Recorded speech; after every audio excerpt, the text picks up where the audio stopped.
saya waktu, dia itu anak bungsu dari, 4 bersaudara semuanya perempuan. Menurut ceritanya, ibu saya itu waktu dia bayi umur 6 bulan, mamahnya meninggal. Nah, waktu mamanya meninggal, bapaknya dia waktu itu seorang tentara dari Subang yang, ditugaskan di Medan. Jadi menurut ceritanya, tante-tante, uwak-uwak saya, ibu saya itu anak bungsu dari 4 bersaudara, waktu umur 6 bulan mamahnya meninggal, dibawalah sama bapaknya dari Medan itu ke Cirebon. Nah, di Cirebon itu dia diangkat anak sama, orang Cirebon yang masih saudaranya. Nah, itu yang saya kenal sebagai kakek dan nenek saya, orang Cirebon. Sedangkan bapak saya itu aslinya orang Tasikmalaya. Dia kerja setiap dia itu sama kakek saya dari bapak dan ya, itu mereka jualan mukena, ngebordir kerjanya, bikin-bikin mukena, bikin-bikin busana muslim, kayak begitu. Dan mereka itu kalau pas dari Tasik ke Cirebon itu ngekos, nginepnya di rumah kakek saya yang dari ibu. Jadi ibu dan bapak saya di situ ketemu, mereka saling jatuh cinta dan mereka menikah. Nah, karena, karena mereka, sudah menikah itu karena ibu saya kan anak ya dikatakanlah anak satu-satunya walaupun dia 3 bersaudara yang lainnya tuh udah dewasa, jadi kakak-kakaknya dia itu uwak-uwak saya tuh udah pada dewasa, jadi udah pada keluar rumah kerja. Ibu saya itu benar-benar diangkat anak sama orang Cirebon ini kayak anak satu-satunya gitu. Jadi saya itu di situ, orang tua saya menikah dan sesudah menikah pun kakek dan nenek saya bilang, "Udah tinggal aja di sini, kan rumah besar, apalagi kamu anak satu-satunya, udah di sini aja tinggalnya di Cirebon ya." Jadi, lahirlah saya. Saya sebagai anak ketua dari 7 bersaudara. Tapi pada saat saya itu waktu saya kecil, saya itu lebih dekat sama kakek dan nenek saya, karena mereka sangat sayang sekali sama saya. Saya sebagai anak pertama, tapi saya tuh dimanja gitu. Mereka, saya tuh nggak boleh ngerjain pekerjaan rumah sama nenek, sama abah, sangat disayang. Nah, waktu saya sekolah di Cirebon, kakek saya juga bilang, "Udah, kamu mah kakek masukin sekolah swasta aja, sekolah yang lebih, baik lah," begitu menurutnya, pendidikannya lebih tinggi dan, bayarnya lebih mahal, tapi karena kakek yang bayarin, jadi saya masuk ke sekolah sekolah swasta. Nah, di sekolah swasta itu juga puji Tuhan waktu itu ya saya termasuk anak yang cukup cerdas, cukup pintar di sekolah. Nah, seiring berjalannya waktu itu kakek saya, dia banyak rumah, dia juga, eee, ya orang banyak segan sama dia, sebab di samping dia seorang pemeluk agama Islam yang soleh, yang rajin beribadah, dia juga banyak muridnya. Karena orang Cirebon kan terkenal dengan memiliki ilmu-ilmu gitu. Jadi kakek saya tuh banyak orang datang ke rumah untuk minta diobatin sama kakek saya. Jadi dia tuh jadi panutan juga gitu ya. Menurut kebanyakan orang muslim di kota Cirebon, terutama waktu saya kecil, mereka memeluk agama Islam, tapi mereka juga melakukan aktivitas-aktivitas tradisi dan juga kayak okultisme gitu ya, kuasa-kuasa ya katanya ilmunya ilmu putih gitu. Nah, itulah saya latar belakang saya digembleng dari keluarga Islam yang harus juga kakek saya menggembleng saya sendiri harus sholat 5 waktu. Kalau bulan Ramadan berpuasa, melakukan taraweh. Kalau misalnya saya juga harus belajar ngaji. Jadi kalau kakek saya yang dari Tasik datang gantian, dia yang ngajarin saya ngaji gitu. Nah, pada saat umur saya 10 tahun, waktu itu saya tuh sebagai anak karakter saya anak yang nurut gitu. Saya anaknya sangat bisa dibilangin. Jadi kalau misalnya itu ayo kalau orang Sunda mah bilangnya neng, kalau orang Cirebon mah bilangnya nok, nok. Kalau pagi-pagi tuh bangun sholat subuh gitu. Jadi saya bangun sholat subuh dan saya lakukan itu dengan nurut gitu, dengan kayaknya menurut saya tuh keyakinan yang paling benar. Jadi saya disayang sama keluarga, sama kakek, jadi saya menurut sama dia gitu. Jadi saya melakukan sholat subuh, terus kalau misalnya itu sekolah, sholat, belajar lah sebagai anak, mulai umur saya ingat, mulai sekolah SD terutama, saya udah mulai digembleng untuk sholat 5 waktu, kalau bulan puasa Ramadan saya juga berpuasa, kalau misal melakukan taraweh. Nah, terus juga kalau misalnya saya ada perlombaan di sekolah, saya selalu bilang sama abah, abah saya besok ada perlombaan ke sekolah atau ada ulangan, abah selalu bilang, ya udah nanti malam kamu sholat tahajud ya, gitu. Kamu minta supaya kamu menang dan itu juga saya lakukan dan saya pernah juara matematika di satu SD Kota Madia Cirebon waktu itu. Nah umur 10 tahun, saking saya tuh anaknya pengen ngebanggain orang tua, pengen ngebanggain keluarga, saya tuh seneng belajar gitu. Nah terus umur 10 tahun, saya juga sering dari SD itu kalau misalnya mulai sholat maghrib sampai sholat isya, saya adanya di masjid gitu. Terus sesudah itu diadakanlah perlombaan MTQ waktu itu. Umur 10 11 tahun saya menang juara MTQ. Nah, saya tuh bangga, duh jadi orang Islam bangga banget karena waktu itu saya pikir agama yang paling benar, sholat, amal, ibadah. Nah, terus kalau saya melihat orang Kristen, saya mikir kok mereka ibadahnya cuma 1 minggu sekali, cuma hari Minggu. Enak ini banget ya, masa kok apa tuh namanya enak banget kayaknya mesti cuma 1 minggu sekali aja, wah pasti itu sih nggak masuk surga begitu. Saya punya punya pemikiran pada orang Kristen dan saya tuh paling paling nggak suka sama orang Kristen karena saya cuma pikir udah ibadahnya cuma seminggu sekali, cuma nyanyi nyanyi pakai pakaian bagus lagi, wah kafir gitu kan. Nah itulah background. Jadi, saya punya masalah kecil sampai umur kira-kira 10, 11 tahun. Dengan berjalannya waktu, saya tidak menyadari bahwa, saya tuh anak paling tua dengan adik-adik yang banyak, tapi karena orang tua saya tinggal di opa oma saya, jadi kakek, abah, sama emak, jadi keadaan ekonomi sangat terbantu gitu. Walaupun, sebetulnya bapak saya itu kerjanya kan ngegambar sama, bikin bordiran dan dia kerja dari muda sampai dia tutup usia itu dia kerja di orang Arab, di kota Cirebon, di kampung Arab. Dia tuh pergaulannya sama orang Arab semuanya bapak saya. Nah, bapak saya itu orangnya sangat-sangat sayang, tapi dia tidak menunjukkan sayangnya ke saya. Jadi dia tuh pendiam, orangnya sangat pendiam, tapi saya tidak kehilangan itu. Pada saat itu saya tidak memerlukan gitu, karena saya dapat kasih sayang dari abah sama emak saya gitu. Nah, pada umur saya sekitar 11 tahun, abah saya jatuh. Dia jatuh, terus saya pikir jatuhnya itu cuman biasa, tapi ternyata akibat dia jatuh itu efeknya sangat luar biasa ke perekonomian keluarga karena semenjak saat itu kakek saya jadi tidak bisa berjalan, kencingnya nanah sama darah, terus dia juga jadi apa sih namanya sebagai orang yang tadinya diseganin, yang ibadahnya kuat, dia cuma tergeletak di tempat tidur tanpa daya. Saya sebagai seorang cucu kesayangan yang disayang sama dia sedih ngelihat dia begitu. Tapi kemudian saya juga nggak bisa bikin apa-apa karena umur saya waktu itu baru 11 tahun. Nah, sedikit demi sedikit kami harus menjual apa yang kakek saya punya, tanah, rumah, semua yang ada. Karena kakek saya butuh biaya yang sangat banyak, keluar masuk rumah sakit, berobat jalan, ini itu. Dan sementara bapak saya anaknya 7, nggak punya pemasukan lebih. Itu saya kerja, itu pendapatan saya ya udah gitu. Jadi akhirnya ibu saya tuh yang di situ yang saya lihat akhirnya muter otak untuk bisa menghidupin keluarga, anak-anak yang begitu banyak, udah pada sekolah dan juga apa sih namanya udah nggak ada usaha lagi. Kakek saya udah butuh biaya banyak dan sakit. Akhirnya justru waktu kakek saya sakit itu justru yang tidak diduga-duga nenek saya dulu yang meninggal. Dia meninggal karena serangan jantung waktu itu. Nah, nenek saya meninggal, kakek saya sakit keras, terus keadaan ekonomi udah mulai goncang gitu. Nah, umur kira-kira 11 tahun itu mau 12 tahun, itu kelas SD kelas 6 ya, udah mau lulusan. Ibu saya udah bilang sama saya begini, "Nok, udah ya, apa sih, kamu nggak usah terusin sekolah lagi, karena kita nggak bisa biayain," katanya gitu. "Sebab semuanya udah habis, gitu. Tinggal rumah nih," katanya gitu. "Ini juga harus dijual. Kita nggak bisa lah biayain kamu sekolah. Kamu anak yang paling gede, udah kamu mendingan bantu kita untuk biayain adik-adik gitu, biayain keluarga kita," gitu. Nah, jadi sebagai anak yang tadinya saya tuh riang, yang selalu positif, yang pikir kakek saya selalu bilang, "Kamu harus sekolah, sekolah sampai kapanpun kakek akan biayain kamu," gitu, "kejar cita-cita kamu." Nah, terus tiba-tiba keadaannya 360 derajat berbalik. Udah nggak ada harapan lagi untuk nerusin sekolah, mimpi saya udah hilang. Saya musti stop sampai SD aja gitu. Aduh, sedih banget waktu itu. Cita-cita saya pikir, "Aduh mau kerja apa?" Cuman ijazahnya cuma SD gitu kan. Lah pupuslah harapan saya untuk nerusin sekolah atau untuk ngejar cita-cita saya waktu itu. Nah, terus kemudian saya punya wali kelas. Wali kelasnya itu, ya masih bujangan. Jadi waktu itu dia, keponakannya yang punya sekolahan waktu itu. Nah, wali kelasnya ini mungkin lihat saya tuh nilainya bagus gitu. Terus dia bilang, ke saya, "Aisyah kenapa kamu nggak terusin sekolahnya?" Saya bilang, "Pak, nggak bisa, ibu saya butuh saya untuk, tolongin keluarga." "Udah nanti saya ngomong ke orang tua kamu ya, supaya kamu nanti diterusin sekolahnya, saya yang bayarin, semuanya saya bayar," katanya gitu. Terus saya bilang, "Ya Bapak coba aja ke orang tua saya." Tapi saya sih nggak enak. Nah, akhirnya dia datang ke orang tua saya. Saya itu waktu itu udah mau lulus, udah mau lulus-lulusan gitu SD, umur 12 tahun.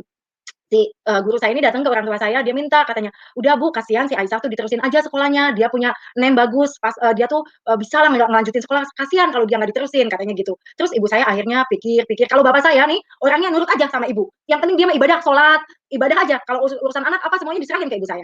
Nah, ibu saya akhirnya bilang, "Ya udah deh, kalau bapak mau biayain anak saya silakan," katanya gitu, "sekolahin." Nah, di sekolah jadi akhirnya saya senang tuh, aduh semangat lagi, saya mau bisa sekolah lagi dilanjutin ke SMP gitu kan, termasuk SMP favorit juga waktu itu di kota Cirebon. Nah, saya dilanjutin ke sekolah SMP, tapi kemudian saya dengar selentingan orang juga ibu saya juga bilang, "Kayaknya si bapak yang sekolahin kamu tuh seneng ya sama kamu," gitu. "Apakah kamu mau nanti terus sekolah ditungguin nanti sama dia, nanti bakal mungkin dinikahin sama dia." Jadi saya juga masih muda kan, umur saya waktu itu 12 tahun. Jadi saya pikir, "Aduh mendingan gimana atau," terus miminya bilang juga, "Udah deh mendingan putus sekolah aja, Mimi butuh kamu banget," katanya gitu. "Mimi tolongin Mimi aja, udah adik-adik begitu banyak kebutuhannya." Akhirnya sekolah saya cuma sampai SMP kelas 2, tidak lulus, tidak diteruskan. Karena ibu saya udah mendorong saya untuk, "Cepet lah, udah kelarin apa sih namanya, keluar aja dari sekolah," gitu. Nah, akhirnya saya keluar sekolah umur 14 tahun, eee, nggak punya ijazah SMP, jadi cuma ijazah SD. Terus saya bilang, "Mau kerja apa?" Gitu. Nah, waktu itu saya sempat kerja di toko obat, dimasukin kerja ke toko obat. Nah, kerja di toko obat, seneng sih, gajinya nggak gitu banyak, cuman saya sedih, karena di seberang toko obat itu ada toko pakaian seragam. anak-anak kalau itu suka pada beli seragam, saya suka sedih. Saya bilang, "Aduh, nggak enak ah," gitu. Terus malu juga gitu, karena saya nggak bisa terusin sekolah saya, gitu. Nah, akhirnya, saya untuk karena kebutuhan ekonomi yang begitu mendesak, ibu saya masukin saya kenalin saya ke orang, yang saya juga waktu itu saya kenal tetangga jauh, waktu itu ibu saya bilang, "Udah, kamu mendingan ikut aja sama, ibu itu, dia kerja di biliar," katanya gitu. Eee, "Terus ngapain kerja di biliar nih?" "Udah, apa sih namanya, cuman untuk, itu aja ngitungin ngitungin bola bola biliar," katanya gitu. Ya udah, akhirnya saya ngikut kerja, waktu itu umur saya 14 tahun. Kerja saya tuh di biliar di situ. Nah, pada saat itu, ya namanya orang di daerah tempat saya tinggal itu, mereka juga kan mikir gitu, ngelihat, wah si saya nih kerjanya di biliar. Di pikiran mereka kalau orang udah masuk biliar itu, pikiran mereka udah, wah udah pelacur gitu, udah nggak bener gitu. Jadi saya juga malu untuk ngobrol lagi sama teman-teman di situ, ke tetangga gitu. Saya tuh udah inilah, udah minder juga gitu kan. Nah, maaf, akhirnya saya setahun, jadi kira-kira umur saya 15 tahun, ada orang suami istri datang ke biliar itu. Dia bilang dia cari, untuk apa sih namanya, katanya, "Mau nggak ikut saya ke Bandung? Saya mau buka, night club itu klub malam ya, mau buka klub malam," katanya gitu. "Mau nggak kamu ikut saya ke Bandung? Oh kamu bisa dapat duit banyak," katanya gitu, "kamu masih muda," gitu. Nah, saya pikir ya, udahlah daripada kepalang tanggung, saya pikir gitu, udah apa sih namanya, kakek saya butuh biaya banyak, adik-adik saya butuh biaya banyak, ya. Terus saya minta izin ke orang tua saya juga udah malu di Cirebon, saya pikir gitu. Nah, terus pada saat itu ibu sama bapak saya cuma bilang, eee, "Kamu nggak takut pergi ke Bandung? Itu kan cukup jauh kan, kira-kira waktu itu kalau naik bus 4 jaman dari Cirebon." Saya bilang, "Ya Mimi kan selalu nyuruh-nyuruh saya untuk cari duit. Udah relain aja biar saya pergi ke Bandung." Saya bilang begitu, "Jangan jangan apa sih namanya, nggak usah takut, saya pasti akan kirimin kalian uang dan saya pasti senengin kalian." Saya bilang begitu. Nah, akhirnya saya ke Bandung. Saya ke Bandung, terus saya jalanin hidup saya di Bandung, dengan saya pikir, ya, saya harus cari uang, saya harus kuat untuk keluarga. Karena saya anaknya nurut, dan saya tuh ingat yang kalau ajaran Islam tuh yang selalu untuk yang nurutin orang tua, berbakti sama orang tua, dan, menyenangkan orang tua, ya itu tidak salah. Jadi pada saat itu, saya lakukan itu. Saya pikir yang penting keluarga saya nggak kekurangan, gitu. Jadilah saya kerja di Bandung. Nah, saya kan udah nggak ada remnya lagi, kerja di Bandung, umur saya 16 tahun waktu itu. Saya mau melupakan semuanya tentang, wah, masa depan saya udah nggak ada lagi nih. Saya pikir, udah saya yang penting saya kerja, kumpulin duit aja. Jadi tiap malam itu saya mabok, tiap malam saya minum. Tapi setiap kali minum saya bilang, "Tuhan ampuni saya," gitu. Cuman saya mau melupakan apa yang di pikiran saya minum minum minum, gitu. Sampai saya kena penyakit hepatitis, udah badan saya sampai kuning, sampai bau, sampai mau mati udah. Nah, saya pernah juga mabuk berat sama temen, bawa mobil, mobilnya kecelakaan, sampai mobilnya hancur di Subang. Orang waktu itu subuh pada keluar satu kampung karena ada ledakan, mobilnya lihat hancur, pasti orangnya mati. Saya hidup. 3 kali berturut-turut saya kecelakaan di Bandung. Sampai di sini ada bekasnya. Saya udah berapa kali saya hampir mati dan berapa kali saya mau bunuh diri. Saya minum obat, saya minum. Karena kenapa? Saya pikir apa sih itu? Apa sih saya nggak punya tujuan hidup, cuman nyari duit untuk keluarga, terus tapi saya di sini kosong gitu. Tapi setiap kali saya berteriak, "Tuhan, di mana Engkau?" Saya selalu gitu. Nah, akhirnya berjalannya dengan waktu, kakek saya juga udah meninggal, keluarga saya pindah ke Bandung semuanya waktu itu. Terus ibu saya juga selalu bilang, "Udahlah kamu mah nggak usah nikah, adiknya banyak." Jadi bener-bener saya tuh sebagai, tulang punggung keluarga yang memang ibu saya pengennya, "Udah, kamu cari duit aja buat kita," gitu, sumber dari penghasilan gitu. Nah, sedangkan bapak saya nggak banyak ngomong, bapak saya cuman cuman, ngelihat tapi nggak banyak ngomong, ibadah aja santer gitu. Nah, terus waktu saya sesudah kecelakaan berkali-kali, saya udah mau bunuh diri, udah silet-silet di sini semua, saya pikir, "Tapi nanti saya kalau mati saya ke mana ya?" Saya tanya, "Kalau saya mati saya ke mana? Apakah amal ibadah saya itu cukup untuk nutupin dosa saya? Walaupun saya udah berikan semuanya buat orang tua saya." Itu kan. Nah, satu malam saya kerja, ada satu perusahaan, dia bawa tamu. Nah, tamunya ini orang Belanda, tapi saya nggak tahu orang Belanda karena dia mukanya muka muka orang Indonesia, muka Chinese. Nah, saya dikenalin, ngobrol, akhirnya ini orang bilang, "Kamu kan masih muda, kamu nggak mau sekolah?" Dia tanya gitu ke saya. Saya bilang, "Enggak lah, saya udah jadi, tulang punggung keluarga, saya mau senengin orang tua aja." Saya cuma bilang gitu. Terus saya juga pikir, dalam pikiran saya tuh, gak ada laki-laki yang mau ngawinin saya waktu itu. Karena kenapa? Wow, udah hancur-hancuran hidup saya. Terus sesudah itu dia bilang, "Mulai saat ini kamu jangan kerja lagi ya." Dia bilang begitu. "Udah kamu tinggal di tempat kos kamu atau ke orang tua kamu saya bayarin." Dia bilang gitu. Terus saya bilang, "Tapi nggak bisa, adik-adik saya banyak." Saya bilang begitu. Terus dia bilang, "Udah, jangan jangan jangan kerja lagi." Dia bilang gitu. Terus semenjak saat itu dia itu ternyata dia itu orang yang dari Belanda lagi kerja di Indonesia. Dia kerja di Indonesia.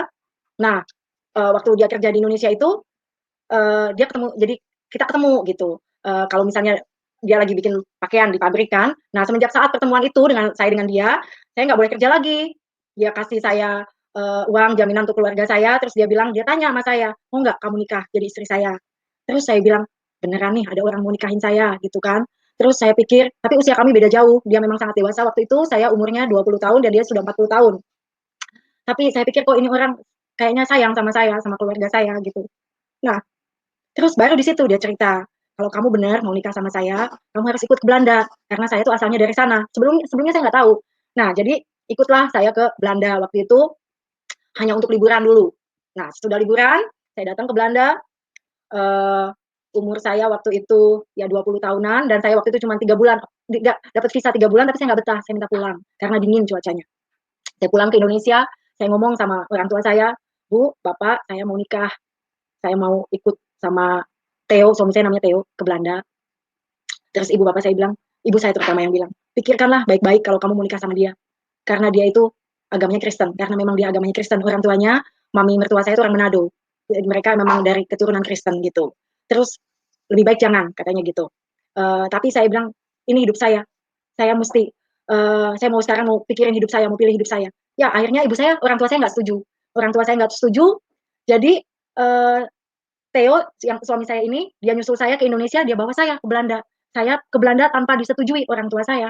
Orang tua saya nggak mau saya nikah sama suami saya ini, gitu. Karena menurut dia perbedaan umur dan juga saya tahu ibu saya akan kehilangan income, nggak kehilangan keuangan gitu. Sedangkan saya pikir ya udah, yang penting saya sekarang harus juga mikirin masa depan saya gitu. Saya akhirnya ikut ke Belanda. Berjalannya dengan waktu, saya juga ngomong sama Theo, sama suami saya ini. Saya bilang saya mau nikah sama kamu, tapi saya nggak mau masuk Kristen.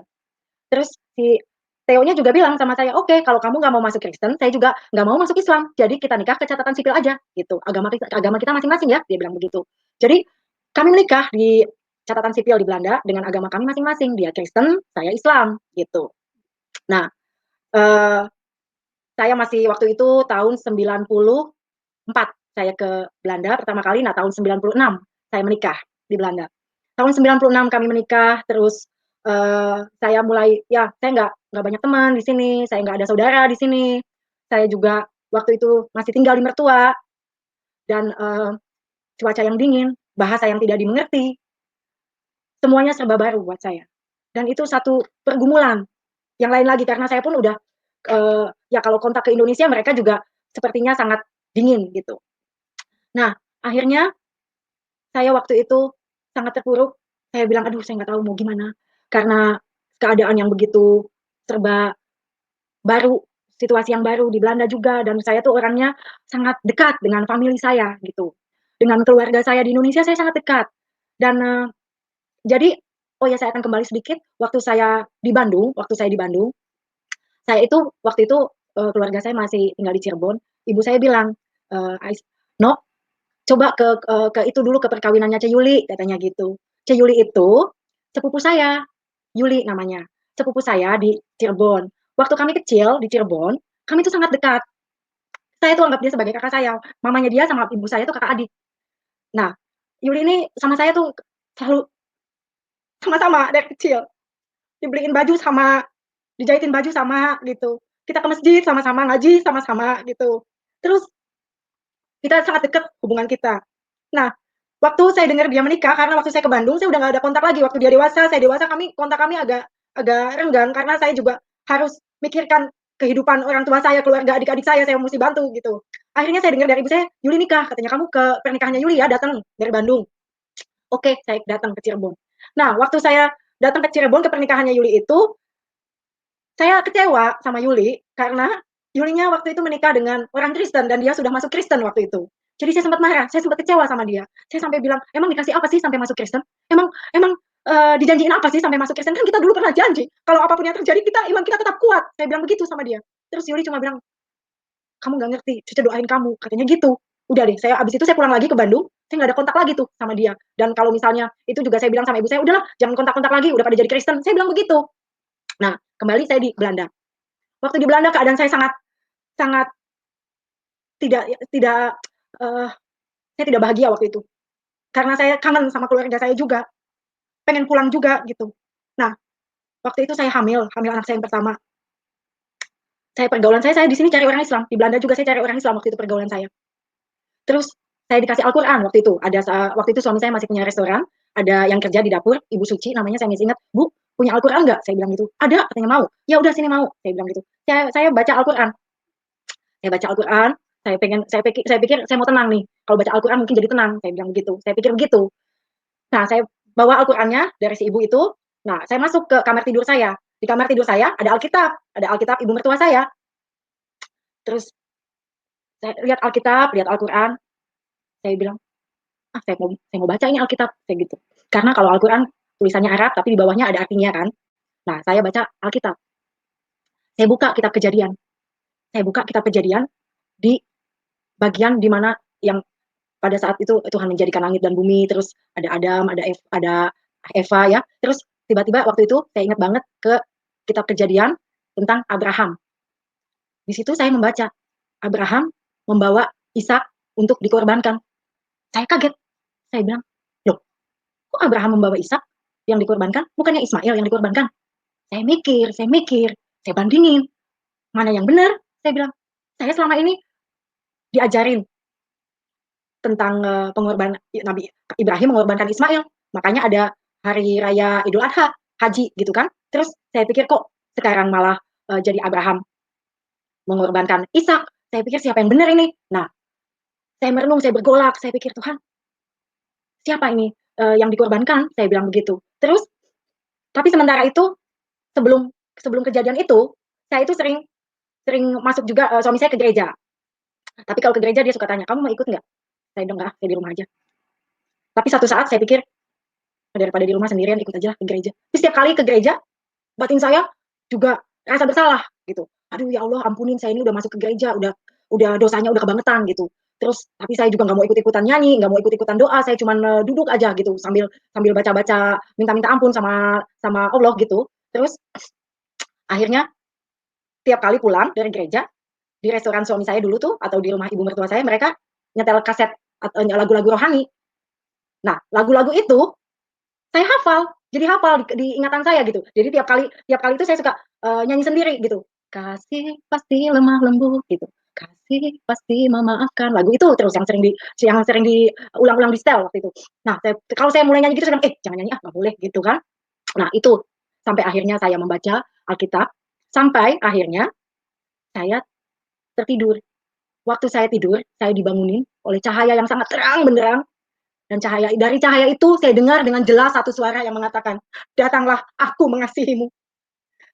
Saya bangun. Waktu saya bangun, saya bilang, "Suara Tuhankah itu? Masa sih Tuhan mengasihi aku? Tuhan tahu nggak apa yang sudah aku buat?"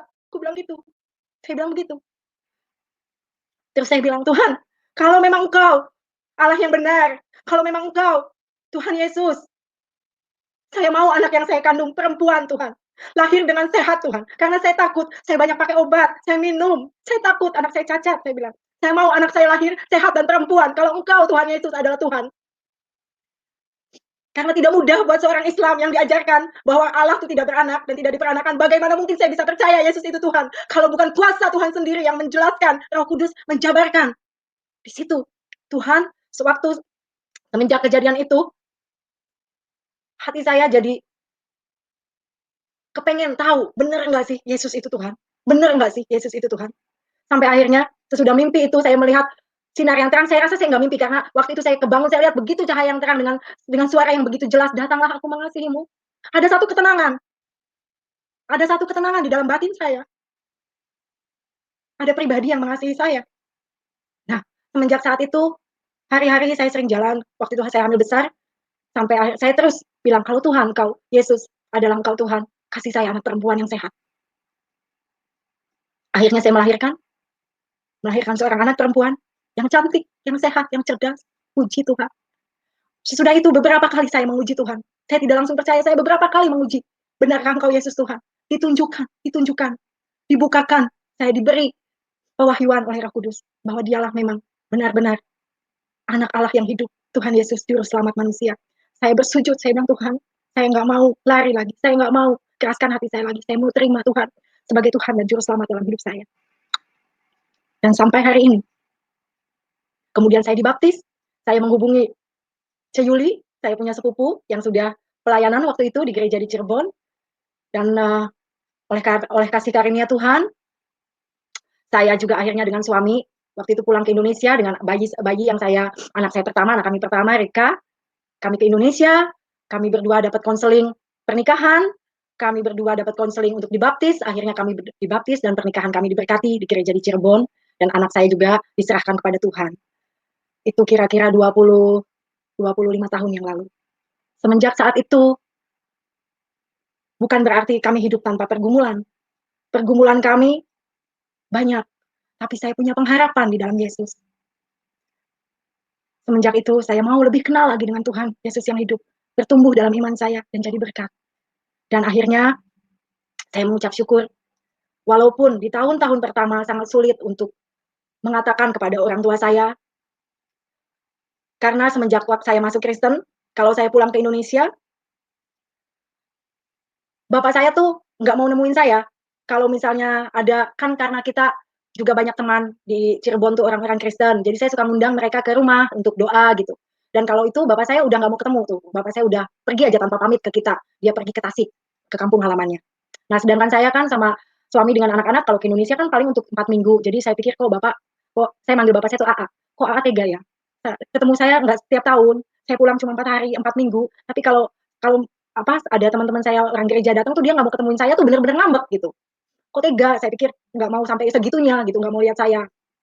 Nah, ibu saya sama tante saya yang masih sampai sekarang juga masih Islam, dia juga bilang waktu itu saya dengar mungkin si Nok ini, si Aisyah nih hilang ingatan kali. Udah mendingan kita bawa dia mandiin pakai air kembang supaya dia sadar, katanya gitu. Dan berapa kali mereka tuh juga tradisi dan dengan tradisi dan dengan baca macam mantra yang katanya ilmu putih untuk nyadarin saya, mereka tuh udah coba beberapa kali untuk karena kenapa? Saya pernah datang ke rumah ke Indonesia waktu itu, saya bilang sama suami saya begini, "Hayu kita saya ini rasanya kok nggak damai sejahtera di rumah," saya bilang gitu. "Coba kita kita doa, kita berlutut di hadapan Tuhan. Tuhan kenapa sih? Kayaknya hawanya panas kalau di rumah ibu saya." Waktu itu ibu saya udah pulang lagi ke Cirebon. Pada saat kita doa, tiba-tiba mata saya tuh ditunjukin ke bawahnya tempat tidur. Benar, di bawahnya tempat tidur itu ada buntelan yang diisi bermacam-macam rempah-rempah, pokoknya ada kuasa kegelapan gitu, yang ingin supaya membuat kita tuh jadi kepanasan, gak damai sejahtera. Jadi antara saya dengan suami dibikin ribut gitu sama ibu saya. Dan saya lihat di dalam nama Yesus, kami doa, kami patahkan. Dan itu sampai akhirnya ibu saya tuh bilang, saya tuh baru sadar sekarang punya anak seperti kamu. Ibu bangga katanya. Ibu mau ikut Tuhan kamu. Itu. Akhirnya ibu saya juga terima Tuhan Yesus. Dia sudah meninggal sekarang, tapi dia sudah diselamatkan. Dan adik saya yang bungsu, dia juga sudah dibaptis dan dia sudah terima Tuhan Yesus. Adik saya yang laki-laki, tahun lalu dia pernah, waktu saya pulang ke Indonesia, taruh pisau di leher saya. Dia bilang, kembali nggak kamu ke jadi Islam? Kembali nggak daripada kamu masuk neraka? Adik saya yang taruh pisau itu, dia tahun lalu, dia bilang ke saya mau ikut Tuhan kamu. Karena Tuhan kamu tuh luar biasa, saya nggak tahu kenapa saya pengen ikut Tuhan kamu. Akhirnya saya telepon, saya kontak Ceyuli ini, sepupu saya. Cek tolong layanin dia mau terima Tuhan. Saya di sini jauh. Saya kasih adik saya untuk ke Ceyuli, untuk doa di sana, untuk terima Tuhan. Akhirnya dia mau terima Tuhan Yesus juga. Dan saya masih ada 2 orang adik, perempuan dan laki, yang saya percaya, 1 orang diselamatkan, seisi rumahnya akan diselamatkan. Itu janji Tuhan. Saya percaya. Saya sangat bangga dengan Tuhan Yesus yang saya sembah, Tuhan yang hidup, Tuhan yang benar. Tuhan yang penuh kasih dan sayang. Tuhan yang menjadikan saya yang tadinya tidak berharga di matanya. Tuhan yang memberikan masa depan. Tuhan yang pegang janji. Terima kasih. Itu kesaksian hidup saya. Semoga menjadi berkat buat setiap yang mendengarnya.